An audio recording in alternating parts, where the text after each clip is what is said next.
여러분 반갑습니다. 오늘 질문을 던져보도록 하겠습니다. 하나님에게 있어 타락한 인간은 어떠한 존재인가요? 즉 하나님께서 타락한 인간을 보셨을 때 어떠한 존재로 바라보시냐의 문제예요. 이 질문에 대답하기 앞서서 영화를 생각해 보도록 하겠습니다. 영화. 여러분 영화는 왜 재밌습니까? 엄밀히 말하면 영화는 내 얘기가 아니니까 재밌는 거예요. 그 영화, 전쟁 영화를 봐도 뭐 재밌게 보잖아요, 전쟁 영화를. 하지만 전쟁 영화 가운데 내가 거기 안에 속했던 전쟁터의 막 포화 가운데서 힘들게 전쟁을 벌였던 사람이 아니므로 그렇게 비참하게 보이지 않는 거거든요. 내 얘기가 아니니까 딴 나라 얘기고 딴 이야기니까요. 하지만 오늘 질문은요, 영화가 아닙니다. 오늘 질문은 영화처럼 내 얘기가 아닌 게 저기 멀리 있는 얘기가 아니라 오늘 질문은 바로 저와 여러분들의 이야기예요. 왜냐? 내가 현재 타락한 상태이기 때문에 그렇습니다. 내가 현재 죄인이기 때문에 그렇습니다. 그러니까 이거는 영화처럼 멀리 동떨어진 얘기가 아니라 하나님께서 그렇다면 타락한 여러분, 죄인인 우리를 어떻게 바라보시냐의 문제이기 때문에 이건 시급한 문제예요. 영화가 아니요. 이거는 여러분과 저의 현실의 문제예요. 그럼 이것을 크게 세 가지로 또 살펴보도록 하겠습니다. 첫째는 그럼 하나님은 타락한 사람들을 어떻게 바라보시는가? 첫째는 바로 원수로 바라보십니다. 원수. 끔찍한 원수로 우리를 바라보는 거예요. 이것을 이제 구약에서는 이게 많이 나타나는데요. 하나님께서 원수를 향하여, 즉 죄인을 향하여 어떻게 하시는가가 드러난 성경이 많은 이야기로 구약 성경에 기록되어 있습니다. 이것을 뭐라고 부르냐면 바로 헤렘이라고 불러요. 헤렘. 헤렘이란 뜻은 진멸한 뜻이에요. 진멸하다. 아예 그냥 진멸해 버리는 거거든요. 다 죽여버리고 전부 다 불태워버리고 전부 다 없애버리는 것이 바로 헤렘이에요. 그러니까 이건 끔찍한 거거든요. 여러분 구약에 보면 하나님께서 이방 족속들과 이스라엘 사람들이 막 싸우지 않습니까? 이거는 여호와의 전쟁이잖아요. 그 전쟁에서 이방 족속을 다 물리치고 이방 족속을 향하여 어떻게 하라고 하냐면 헤렘을 하라 그래요. 헤렘. 진멸하라. 남녀노소를 다 죽여라. 불태워라. 없애버려라. 이건 어찌 보면 사랑의 하나님과 대비되는 속성이 거기 안에 드러나는 거 아닙니까? 나중에 우리가 이것도 또 볼 거예요. 사랑의 하나님이 왜 그렇게 다 헤렘하시는가. 근데 이것은 하나님의 본성적으로 죄인과 죄악과는 함께할 수 없는 것들, 즉 원수를 향한 하나님의 태도를 상징적으로 또한 역사적으로 또한 구속사적으로 보여주는 것이었거든요. 첫째, 기억하십시오. 타락한 존재를 바라보는 하나님의 관점은 원수예요, 원수. 여러분과 저는 그러므로 죄인이라면, 타락했다면 하나님께서 우리를 보실 때 헤렘을 당할 원수로 우리를 바라보시는 것이죠. 근데 여기서 끝나면 너무 우리는 비참해지지 않습니까? 두 번째 논점은 그러한 원수를 향하여 하나님께서는 어떻게 바라보시자면 바로 불쌍히 여기십니다. 즉 하나님께서는 죄인을 향하여 또한 타락한 자를 향하여 원수로 바라보시지만 그건 본성적으로 그런 거예요. 본성적으로. 하지만 하나님께서는 동시에 사랑이 많으신 분이기 때문에 그들이 회개하도록 그들이 돌이키도록 그들을 또 불쌍히 여기세요. 제가 성경 한 구절을 짧게 읽겠습니다. 여러분도 다 알고 있는 성경 구절입니다. 하나님이 세상을 이처럼 사랑하사. 여러분 세상은 뭡니까? 세상은 타락한 곳이고 하나님을 대적하는 곳이고 영의 권세, 악한 영의 권세들과 공중 권세 잡은 자들이 휘둘르고 있는 이 상황 아닙니까? 그 세상을 사랑해요. 불쌍히 여긴다는 뜻이죠. 그리하여 그 세상을 향하여 뭘 주시냐면 독생자를 주십니다.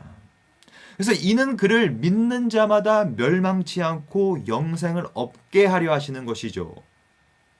하나님은 우리를 죄인을 타락한 인간들을 원수로 바라보시지만 동시에 우리를 불쌍히 여기시는 대상 또한 우리를 회개를 촉구하시는 그런 회개의 대상으로 우리를 삼으시고 불쌍히 여기시는 거예요. 그러면 세 번째로 하나님께서는 우리를 정확히 이 타락한 죄인들을 어떻게 바라보시는가? 세 번째는 바로 예수님을 통하여 원수와 화목되게 만드는, 즉 화목의 대상으로 우리를 또 바라보시는 거예요. 사실 이거는 하나님께서 택하신 그 선택받은 자들에게 한해서 적용되는 표현들이긴 하거든요. 즉 죄인, 원수를 향하여 불쌍히 여기시고 그들을 화목의 대상으로 여기신 것이죠. 그래서 두 가지입니다. 그리스도 안에서 하나님과 화목하든지, 그리스도라는 분은 화목 제물을 하나님께 드리신 분이거든요. 죄인을 위한 화목 제물. 그래서 그리스도 안에 있는 자에게는 정죄함이 없고요. 하나님과 더불어 화목하게 되는 것입니다. 그렇게 되든지 아니면 그리스도 밖에 거하여서 하나님과 끊임없는 원수 상태로 살아가든지, 그리하여 비참한 하나님의 헤렘의 대상이 돼버리든지, 이런 식으로 우리는 생각할 수 있다는 것입니다. 그러면 이 내용을 성경에 비추어서 좀 살펴보도록 하겠습니다. 히브리서 5장 7절 말씀입니다. 제가 읽겠습니다. 그는 육체에 계실 때, 그는 그리스도입니다. 육체, 성육신 가운데 우리 가운데 거하심에, 우리 가운데 계실 때에 자기를 죽음에서 능히 구원하실 이에게 심한 통곡과 눈물과 간구로 소원을 올렸고, 그러니까 우리 같은 죄인들을 향하여 심한 통곡과 눈물과 간구를 올리신 분이에요. 우리를 불쌍히 여기셨다는 것이죠. 그리하여 하나님께서는 그의 경건하심으로 말미암아 그리스도의 화목 제사를 들으시고 그 모든 것들을, 그 행위들을 직접 흠양하셨다는 얘기가 여기에 잘 등장합니다. 그러니까 죄인을 향한, 그리스도의 관점에서 봤을 때 죄인을 향한 하나님의 관점은 불쌍한 거예요. 그래서 그리스도도 우리를 향하여, 죄인을 향하여 심하게 통곡하죠. 심하게 눈물로 흘려서 불쌍히 여기시는 거예요. 이거는 그리스도 안에 있는 자의 죄인된 상태에 대한 관점이에요. 그러면 그리스도 밖에 있는 자는 어떻게 되는가? 신명기 7장 26절 가르침입니다. 이거는 끔찍하니까 여러분 경고합니다. 임산부, 노약자, 영아들 잘 들으십시오. 이거는 정말 이 경고성 발언이거든요. 이건 굉장히 무서운 발언입니다. 죄인을 향해서 하나님께서 어떻게 바라보시는가? 제가 읽겠습니다. 너는 가증한 것을 내 집에 들이지 말라. 타락한 자, 죄인을 향하여 하나님께서는 그를 가증하다 불러요. 너는 그것과 같이 진멸당할까 하노라. 하나님은 그리스도 밖에 있는 죄인을 향하여, 타락한 자를 향하여 어떻게 하시냐면 진멸하십니다. 진멸. 너는 그것을 멀리하며 심히 미워하라. 그것은 진멸당할 대상일 것이다. 이 얼마나 끔찍하고 무섭습니까? 그러므로 그리스도 안에 있는 죄인이냐, 그리스도 밖에 있는 죄인이냐, 이것은 천차만별이고요. 하늘과 땅의 차이란 말이죠. 적용하도록 하겠습니다. 그럼 우리는 어떻게 해야 되겠습니까? 만약에 여러분들이 죄인이라면, 여러분들이 만약에 타락했다면, 여러분들이 만약에 나는 그래도 죄인이라고 생각한다면 우리는 어디 안에 있어야 되겠습니까? 우리는 무조건 그리스도 안에 있어야 됩니다. 그리스도 밖에 있으면요, 진멸의 대상이 되기 때문에 그래요. 헤렘의 대상이 되기 때문에 그렇습니다. 가증한 대상이 되기 때문에 그렇습니다. 끔찍한 것이죠. 이것만큼 끔찍한 것이 없어요. 하지만 여러분과 제가 그리스도 안에 있다면 하나님께서 우리를 불쌍히 여기시고, 아까 우리 본문 말씀처럼 하나님께서, 그리스도께서 우리를 향하여 심한 통곡과 눈물과 간구로 우리의 죄를 사하여 주실 것입니다.